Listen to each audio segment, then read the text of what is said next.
Bonjour à tous, bonjour Bilker. Salut Jérôme. Donc, je suis avec Bilker Diakate, qui est le fondateur de Databix. Donc, tu travailles dans le milieu du référencement, donc SEO et Web Analytics, mais tu ne fais pas que ça, il me semble. Tout à fait. Donc Databix en fait est une agence qui fait du référencement naturel, de la web analyse comme tu l'as si bien dit, mais on fait également de la formation. Donc la formation en référencement naturel, la formation web analyse. L'idée en fait, c'est c'est d'accompagner nos clients pour qu'ils soient le plus opérationnels possible sur leur activité web. Et en plus de ça, les former pour qu'ils puissent donc être eux-mêmes autonomes sur leurs activités. Et la formation, donc, tu la donnes, mais tu te formes aussi parce que justement, on s'est rencontrés en Chine pour le championnat du monde de lecture rapide et de mind mapping. Donc, tu t'es Tout à fait. formé dans cette discipline-là. Mhm. Et tu as un parcours super intéressant parce que finalement, on en discutait en off, cette expérience t'a permis de travailler ton mindset et tes soft skills du coup.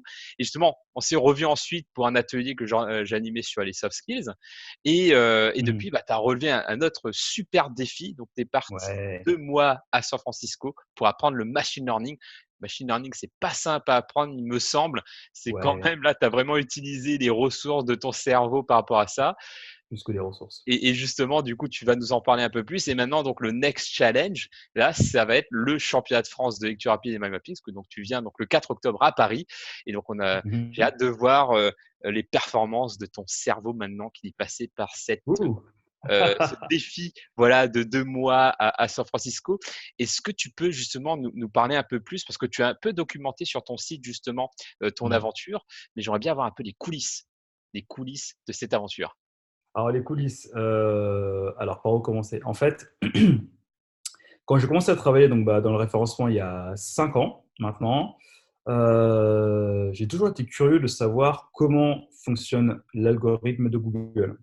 Parce que bon, voilà, aujourd'hui, qui dit référencement naturel dit forcément Google qui occupe 98% des parts de marché en France. Mais en fait, euh, toutes les personnes qui font le référencement font ce qu'on appelle du reverse engineering. Donc, à savoir, en fait, ils font des propositions à Google. Ensuite, Google accepte ou non ces propositions en classant plus ou moins bien les résultats donc, dans les moteurs de recherche. Parce qu'en fait, moi, je voulais aller un peu plus loin. Je voulais en fait savoir comment fonctionne cet algorithme de Google.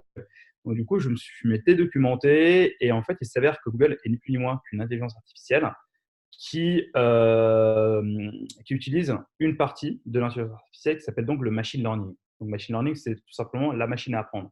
Donc, en 2 mots, c'est quoi le machine learning? C'est créer en fait un algorithme qui va faire en sorte qu'un programme apprenne tout seul sur la base des informations qu'on va lui donner.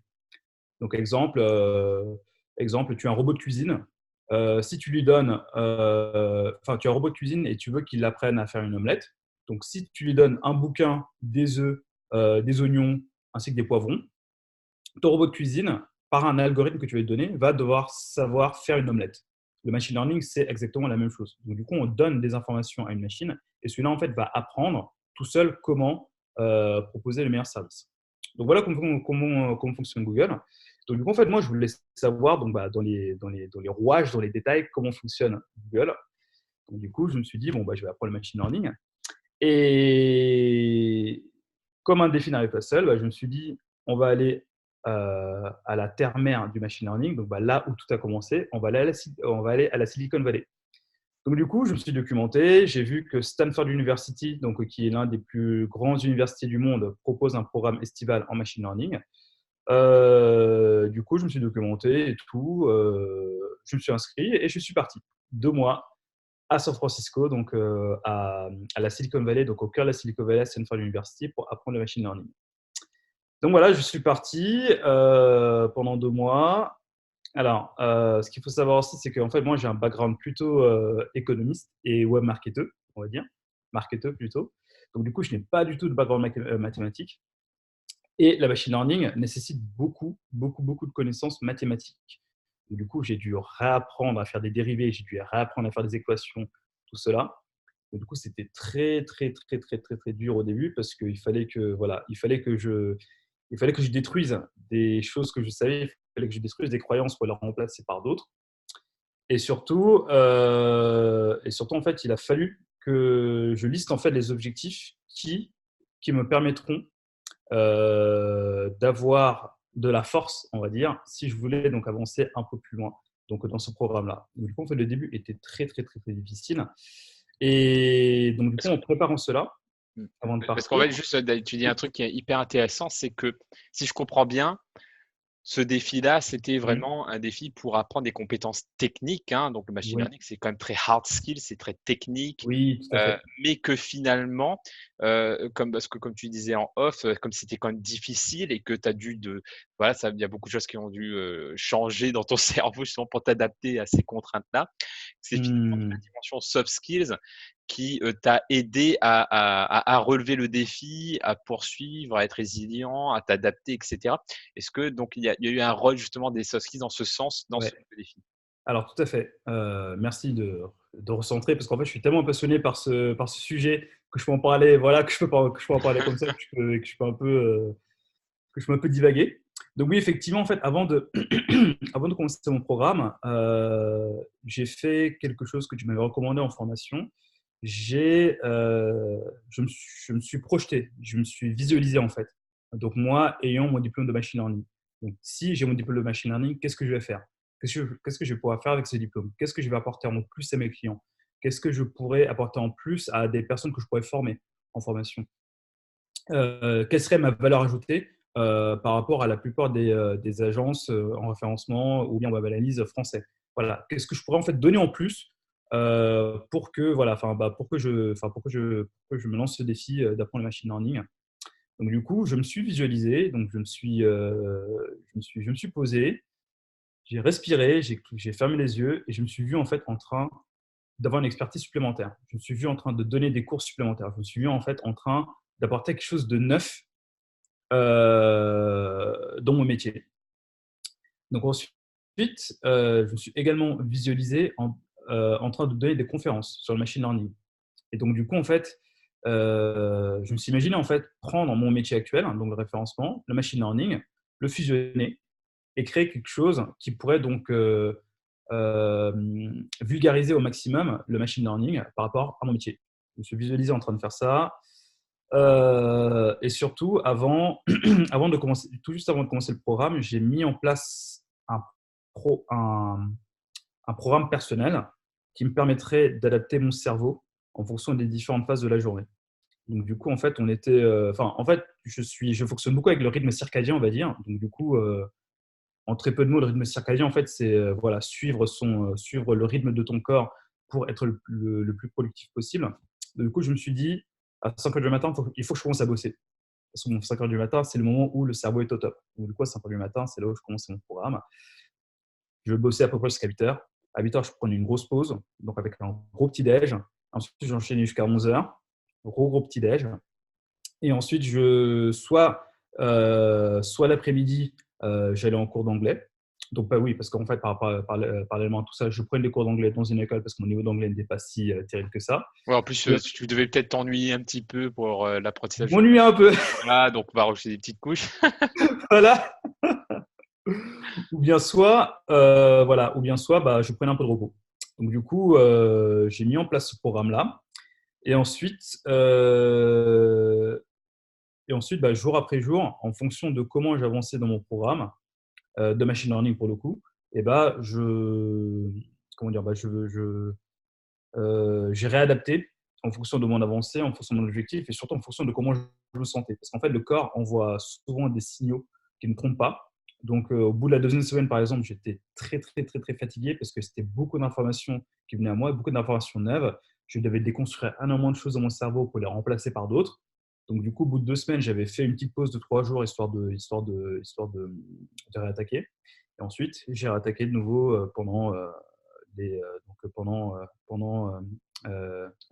les semaines restantes. Pardon.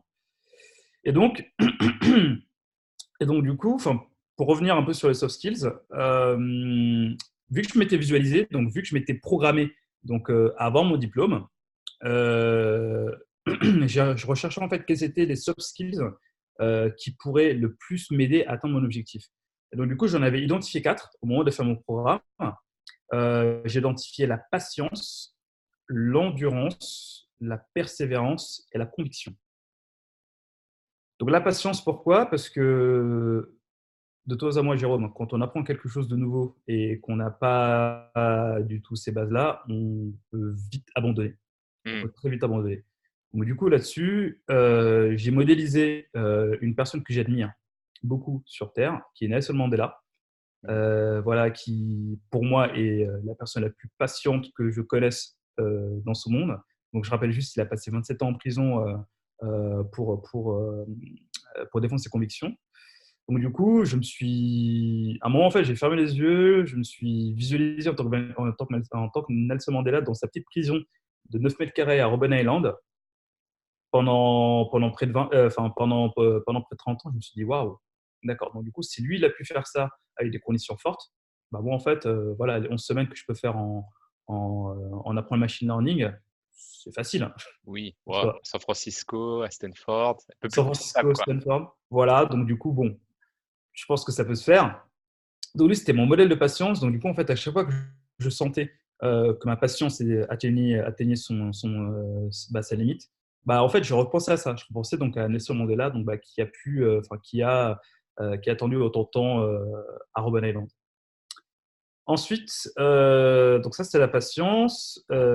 Concernant l'endurance, là, j'ai modélisé une autre personne qui s'appelle Johan Diniz. Johan Diniz, c'est le coureur, c'est un athlète qui fait de la marche, donc la marche sportive, la marche olympique. En fait, cette personne, alors je ne suis pas du tout fan de marche, je ne sais pas du tout comment ça fonctionne et je trouve que c'est un sport complètement ridicule, mais bon, ça c'est Quoi, ma la marche croyance. athlétique? Quand tu fais comme ça? Comment? La Oui, marche, voilà, la marche où on est comme ouais, ça j'en ai là. fait, j'en ai fait, c'est hyper, c'est plus inconfortable que la course à pied, je trouve. Parce que c'est très, Je, ça met ton corps dans un mouvement et des postures qui n'est pas du tout habitué. Alors ça, j'imagine bien. Ça, je veux bien le croire. Ça, je veux bien le croire parce qu'on enfin, déjà rien que les voir courir comme ça, on voit qu'en fait c'est pas naturel du tout. Donc du coup, enfin là pour le coup, je veux bien le croire. Personnellement, je n'ai jamais fait, mais pour le coup, je veux bien le croire. Et en fait, enfin, pourquoi j'ai modélisé cette personne-là, c'est parce que bon, depuis que je suis tout petit, je suis les JO et en fait, lui, je le suis depuis 2004. À chaque épreuve qu'il fait, il partait, il partait favori. Mais à chaque fois, en fait, pendant sa course, il y avait quelque chose qui n'allait pas. Donc, du coup, c'était soit des problèmes gastriques, ou bien soit des problèmes de vent, ou bien soit des problèmes de crampes. Mais à chaque fois, il a su rester endurant. Il a su, en fait, pousser son corps jusqu'à franchir la ligne d'arrivée, même si le temps qu'il avait espéré était largement dépassé. Donc, du coup, imagine-toi avoir un problème gastrique pendant 30 km en faisant de la marche. Moi, personnellement, je ne pourrais pas le faire. Là, sans Donc, problème en fait, lui, gastrique déjà. ouais, voilà, déjà, et un problème gastrique. Mais du coup, voilà, lui, c'était mon modèle en termes d'endurance. Donc, du coup, je me suis imaginé en fait à quel point son mindset était développé pour maintenir cette endurance-là. Donc voilà, donc du coup, donc lui, c'était mon modèle en termes d'endurance. Donc parfois, bah, quand je sentais que voilà, que j'étais sur le point de flancher et que j'étais en train de perdre la force, bah, en fait, bah, je repensais à lui qui a su à chaque fois repousser ses limites Mmh. physiques rien qu'avec son cerveau. Ensuite, sur le soft skills de la persévérance, bah là, en fait, je vais revenir à Nelson Mandela, donc, qui, en plus de la patience, a su être persévérant. Et en fait, dans le livre, donc son autobiographie, euh, à un moment, en fait, il raconte quand on lui avait proposé pardon, de, une libération conditionnelle, à condition d'abandonner son combat, il a dit non. Je préfère rester en prison et continuer mon combat plutôt que d'être libéré comme ça. Ah, je fais waouh. Sachant que parfois j'étais tenté. Parfois, en fait, j'avais des camarades de classe qui me disaient allez, Bill, viens, on sort, il faut que tu profites de Stanford et tout, il faut Mmh. que tu profites de San Francisco. Moi, j'étais déterminé. Je savais que j'avais que 2 mois pour faire mon truc, donc du coup, je me suis dit bon, allez, on reste concentré, on y va. Donc voilà, la persévérance que j'ai pu pas mal travailler là-dessus. Et la dernière, c'était la conviction. la conviction en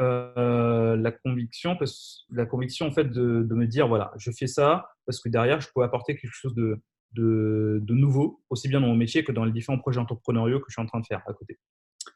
Euh, la conviction, pourquoi Parce que voilà, en fait plus d'une fois quand j'étais en train d'avancer, enfin notamment au début, enfin quand je commençais la 5e semaine de cours.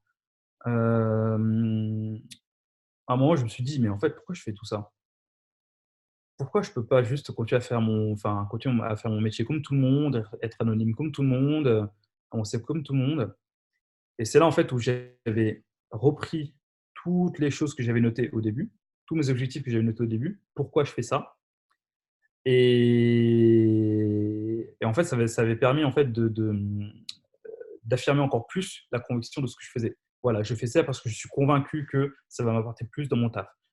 Voilà, je fais ça parce que je suis convaincu que ça peut m'apporter plus dans mes projets perso. Je fais ça parce que je suis convaincu que le machine learning peut m'aider à trouver quelque chose qui pourrait changer le monde à ma façon. Donc voilà. Donc en tout, voilà, patience, endurance, persévérance, conviction. Enfin voilà, ces 4 soft skills qui revenaient souvent, qui revenaient régulièrement, qui m'ont vraiment Oui, qui t'ont vraiment aidé dans ce Qui m'ont défi vraiment d'aller au aidé, bout parce que et franchement, parfois, voilà, qui m'ont vraiment aidé à aller au bout parce que voilà, enfin, il y avait des moments qui étaient vraiment très, très, très, très durs. et en fait, dans ce que tu dis, bah, là, en gros, l'exercice que tu as fait, c'est l'exercice du best self qu'on a vu justement, Mmh. dans l'atelier et ça fait penser à mon fond d'écran, je vais te le montrer, qui est un Bah, fond montre-le-moi. d'écran, voilà, que j'ai fait où, en fait, j'ai mis pour que Waouh! ce soit tout le temps présent. C'est la Mmh mh. meilleure version de moi-même et ça ressemble un peu à ce que tu as écrit, c'est que j'ai 4 facettes Mmh qui mh. m'aident à avancer dans tous mes projets, la facette entrepreneur, la facette guerrier, la facette apprenti, la facette aventurier et pour chaque facette ayant un mentor inspirant que j'ai modélisé. Donc, j'ai déjà fait des modélisations par exemple, de Léonard de Vinci sur mon site. Et l'objectif, c'est d'être accompagné, on va dire, Mmh. psychologiquement, mentalement par ces mentors-là, notamment quand ça se passe pas toujours très bien. Donc ça ressemble un petit peu à ta démarche quelque part, qui est un exercice que je propose justement dans mes cours aussi, et que c'est assez marrant parce que dans ce que tu racontes, c'est que finalement, les mentors que tu as modélisés, même si ce n'est qu'une image, ça t'aide quand même concrètement à avoir des résultats. Et c'est ça que j'aime avec justement à la fois la Mmh. dynamique de modélisation des mentors que je fais justement sur mon site tous les mois, et aussi la dimension des soft skills, c'est que c'est quelque chose qui peut paraître très intangible en fait dans l'absolu, mais qui font vraiment la différence de manière très tangible dans les projets. Et c'est ce que j'aime beaucoup dans ton témoignage et pour lequel tu partages vraiment en détail ta stratégie en fait de Mmh. construction de mindset pour pouvoir relever les défis que tu t'es fixés quelque part. Bah, il est clair que, voilà, enfin, là, quand je fais un peu le bilan, il est clair que si je n'avais pas, en fait, ces figures, qui m'auraient aidé, en fait, à avancer dans les moments difficiles, j'aurais abandonné, clairement. Parce qu'en fait, bah, comme je disais tout à l'heure, moi, en fait, je suis issu d'une formation enfin, j'ai fait un bac ES. Ensuite, j'ai fait des écoles de web classiques, donc du coup, j'avais pas trop de mathématiques. Donc du coup, partant de là, apprendre la machine learning, c'est vraiment en fait repartir d'une base que je connaissais absolument pas, reprendre des maths. Pour te dire, en fait, ma meilleure note en maths au lycée, c'était 9 sur 20. Pour te dire à quel point en fait, bah, je n'étais pas du tout prédisposé à ça. Mais le fait, effectivement, comme tu dis, en fait, bah, d'avoir des gens que tu modélises, qui ont fait des choses qui leur semblaient impossibles à eux, mais ils ont réussi à faire en, de manière assez exceptionnelle. Voilà, enfin moi en fait ça m'a donné plus de force, on va dire, donc à avancer dans ça. Et surtout en fait ce que je me dis c'est que voilà, ceux qui ont fait ça, ils n'ont rien de plus que moi, ils ont juste un cerveau, des bras, des jambes, un corps, ils vont aux toilettes comme moi, voilà, Ouais, voilà, ce sont des humains. si je peux, voilà. Enfin, si je peux dire ça. Donc du coup en fait en soi, mais la seule chose qui diffère, c'est la volonté, c'est le mindset derrière. Donc voilà, et après à partir du moment où tu le prends comme compagnon, voilà, bah là, bah, en fait, à mon avis, enfin, à mon sens, enfin, tu peux atteindre l'objectif que tu veux. Donc maintenant, est-ce que c'est vraiment, est-ce que tu penses que tu as trouvé ta méthode, ta stratégie pour te dire, OK, voilà le prochain défi et du coup, bah, tu trouves soit les mêmes mentors, soit d'autres pour relever ce Mmh. défi-là? Alors stratégie, en fait, je pense que tout projet a sa propre stratégie, tu vois? Mmh. Mais, je pense qu'en fait, avec les soft skills, on peut construire cette stratégie, on peut construire, en fait, cette bulle, cet environnement qui va nous permettre d'atteindre cet objectif. Du coup, en fait, tout à l'heure, je t'avais parlé de mes projets en tant que avec mon agence, Mmh. mais j'ai également d'autres projets en tant qu'entrepreneur, notamment en Afrique. Mais bon, enfin ça, je t'en parlerai, au moment venu. Voilà, tout cela, en fait, je pense que si on veut avancer dans nos objectifs qui peuvent être, parfois très durs ou bien très compliqués, il faut être prêt mentalement. Il faut se visualiser, il faut, prendre quelqu'un qui a fait des choses qui sont pas nécessairement similaires, mais des personnes qui sont peut-être dans la même démarche, voir ce qu'ils ont fait, voir comment ils l'ont fait et essayer de s'imprégner de ces personnes-là et de se rappeler de ce qu'ils ont fait dans les moments les plus difficiles. Parce qu'en fait, c'est là où on pousse nos limites, c'est là où en fait on va aller chercher le meilleur de nous-mêmes, et c'est là en fait on va step up, où on va en fait aller à d'autres niveaux pour avancer. C'est en fait on va briser en fait des croyances pour aller au-delà des choses qu'on pense être notre limite, mais en fait qui non, ne sont juste, sont juste des croyances limitantes, quoi. Mmh.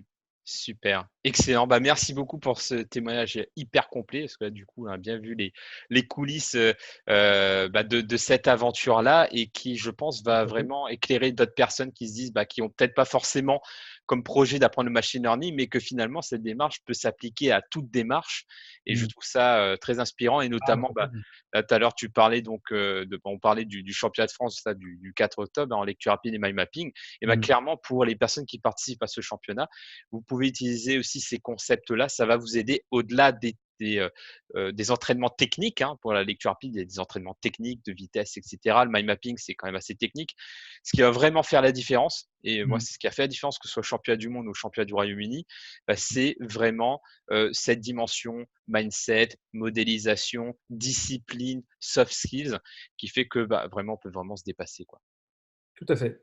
Donc super. Bah, merci beaucoup. Est-ce que tu as un dernier message à partager aux personnes qui nous écoutent, pour, les Un inspirer dans ce sens? un dernier message, moi je pense que en fait, après, comme tu as dit, en fait, on s'est rencontrés en Chine. En fait, en Chine, j'ai débloqué certains en Chine, au championnat du monde de lecture rapide, voilà, je le précise. En Chine, j'ai débloqué en fait certaines barres limitantes, certaines croyances limitantes. Et en fait, maintenant, je crois que si on est déterminé à faire quelque chose, n'importe quoi dans ce monde, on peut, on peut y arriver. Enfin voilà, on peut clairement y arriver. Je me rappelle en fait de moi il y a 2 ans où j'étais dans mon entreprise, où je faisais mon travail bien, fallait. Heu, je me serais jamais imaginé 2 ans plus tard que j'allais suivre un programme en machine learning aux États-Unis, en Californie, à la Silicon Valley, à Stanford. Oui. Stanford qui, je le rappelle, est l'un des meilleures universités du monde. Enfin, c'était quelque chose, enfin, c'était juste inimaginable. Et voilà, quelques semaines plus tard, voilà, j'ai mon petit diplôme qui est là, de Stanford University. Oh, félicitations! Voilà. Donc du coup, voilà, 6 mois, voilà, enfin 6 mois en fait, à partir de ça, je peux le faire. Enfin, je pense que tout le monde peut le faire. Donc, du coup, voilà, juste briser les croyances limitantes, travailler sur le mindset. Et je pense que les soft skills, comme tu l'as dit, Jérôme, enfin d'ailleurs, je te remercie, Jérôme, de tout ce que tu m'as apporté en formation. Je pense que les soft skills peuvent largement aider donc à briser ça et à avoir la vie qu'on rêve au final. Du coup, allez-y, travaillez sur votre mental, travaillez sur les soft skills. Allez voir Jérôme, parce que Jérôme aussi aide à faire sauter les croyances limitantes. Et après, voilà, à partir de là, avancer dans votre vie. Mmh. Merci beaucoup, Wilker. Donc, Top. bah, ça me touche ce que tu dis et franchement, chapeau, je suis assez admiratif justement par tout ça, de voir le grand écart, on va dire, cérébral et intellectuel que tu fais, à la fois le côté très Ouais, littéraire, voire artistique de la lecture rapide, mind mapping et de l'autre côté, le côté très rationnel, matheux et cetera. Donc, super. Donc, voilà, l'aventure continue et on verra la suite. oui, on verra bien. Pas Merci, quelques à mois. bientôt. Salut Jérôme!